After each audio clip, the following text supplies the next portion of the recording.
Baiklah, perkenalkan nama saya Aditya Oktavianto dengan NIM 220611020601. Pada kesempatan kali ini saya akan membawakan sebuah materi mengenai sistem penghargaan.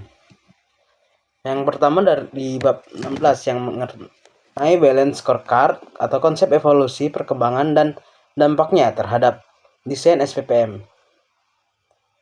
Balance scorecard menjadikan pengukuran kinerja personel komprehensif yang mencakup perspektif yang luas, sehingga balance scorecard dampak terhadap sistem penghargaan personel.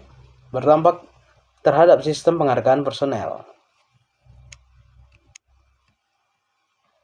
Balance scorecard atau BSC adalah sebuah konsep manajemen yang dikembangkan oleh Robert Kaplan dan David Norton pada tahun 1990-an. Tujuannya adalah untuk memberikan pandangan yang seimbang terhadap kinerja perusahaan dengan fokus pada 4 perspektif utama, yaitu keuangan, pelanggan, proses internal, dan pembelajaran dan pertumbuhan.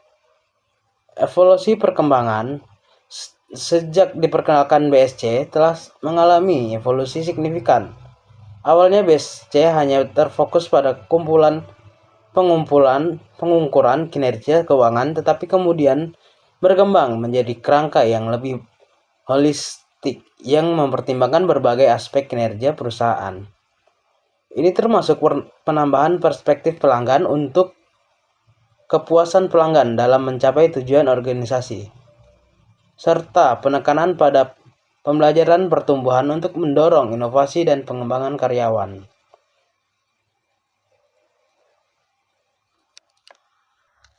Berikutnya, balance scorecard sebagai rangka perencanaan strategi. Balance scorecard kemudian diterapkan ke tahap manajemen yang telah bersifat strategi dalam sistem perencanaan.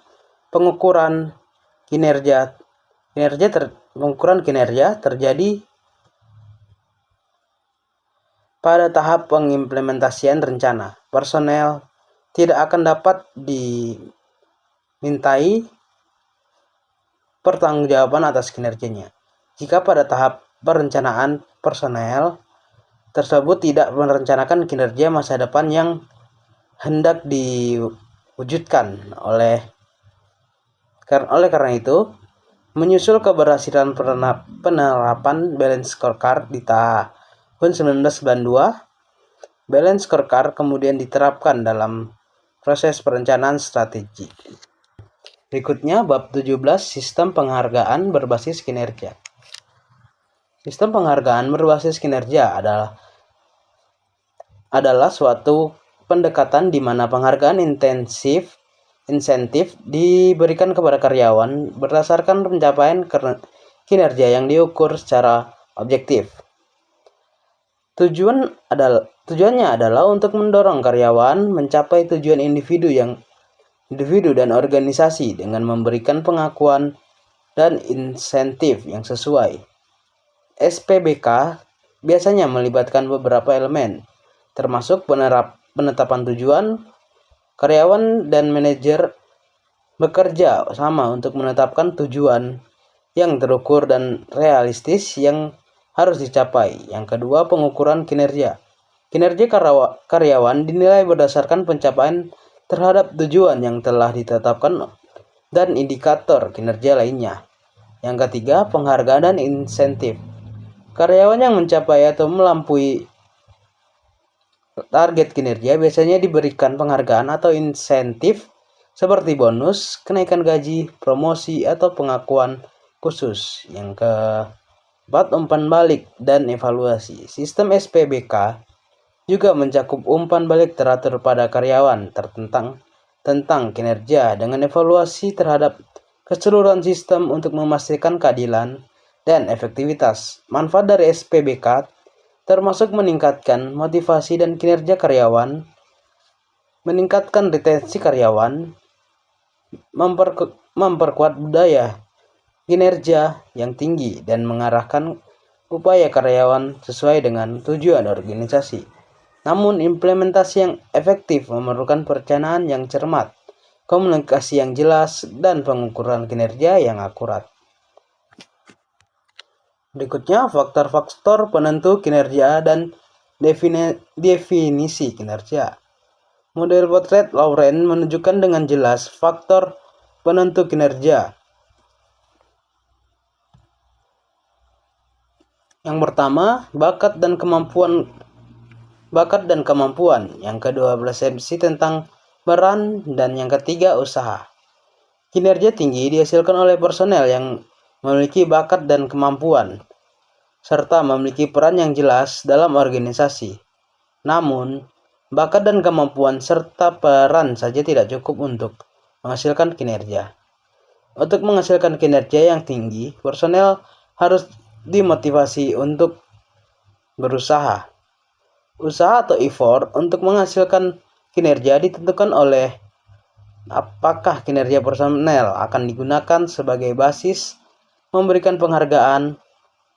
Oleh karena itu, garis yang menghubungkan antara kinerja dan penghargaan berupa garis bergelombang, bukan garis lurus, karena belum tentu kinerja akan diberikan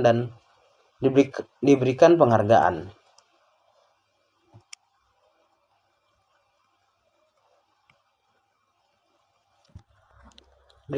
Berikutnya, bab 18 mengenai efisiensi, produktivitas, dan cost effectiveness.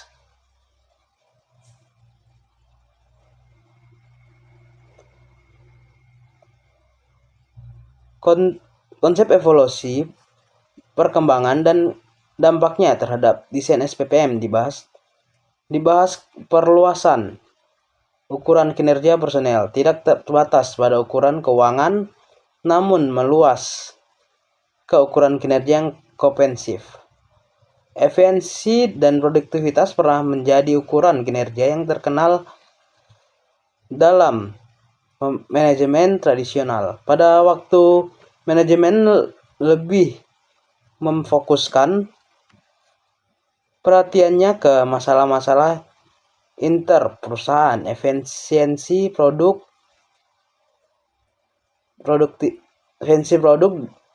dan produktivitas merupakan ukuran kinerja yang sesuai dengan prinsip-prinsip manajemen pada waktu itu.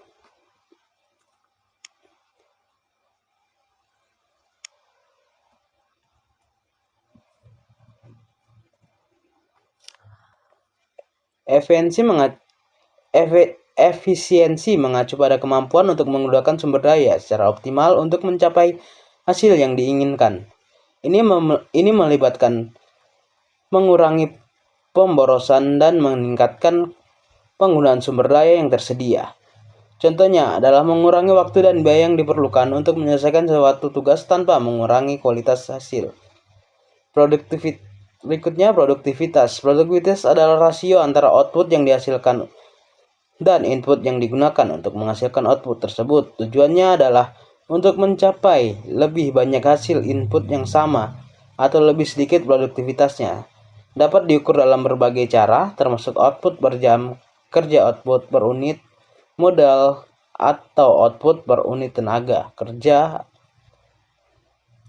Cost effectiveness mengacu pada kemampuan untuk mencapai tujuan untuk menggunakan sumber daya yang tersedia secara ekonomis atau dengan biaya yang efektif. Ini melibatkan perbandingan biaya yang dikeluarkan dengan hasil yang dicapai.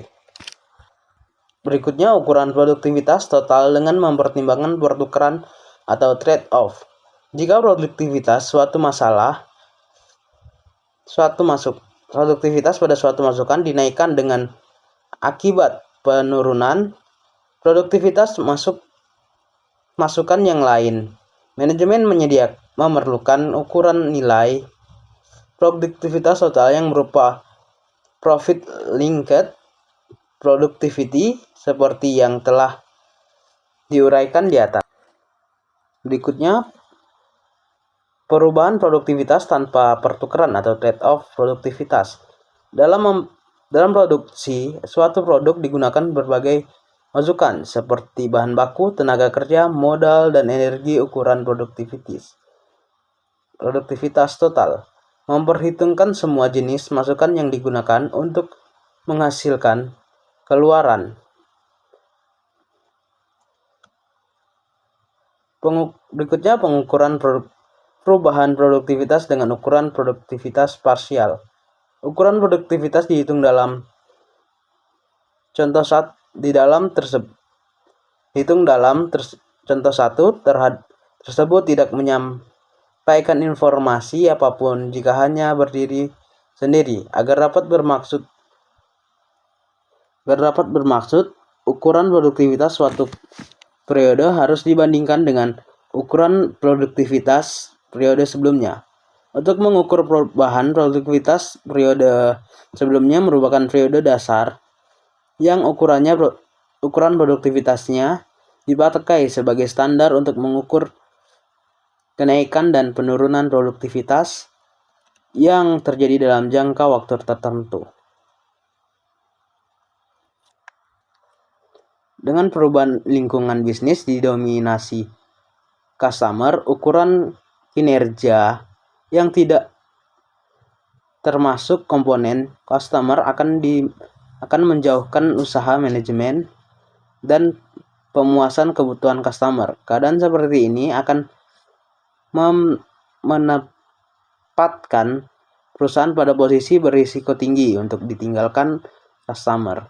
Konsep efisiensi produktivitas dikembangkan dalam manajemen tradisional yang masih berfokus pada pemuasan kebutuhan inti perusahaan.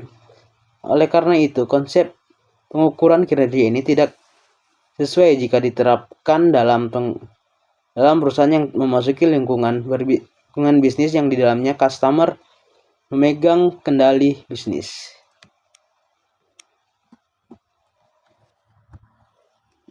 Dan rangkumannya, dalam laporan sistem penghargaan penting untuk mengevaluasi efisiensi, produktivitas, dan cost effectiveness dari berbagai program penghargaan dan insentif yang diterapkan dalam organisasi, serta mengidentifikasi dampaknya terhadap kinerja dan tujuan strategi perusahaan. Sekian dari pembawaan materi yang saya berikan. Jika ada salah kata atau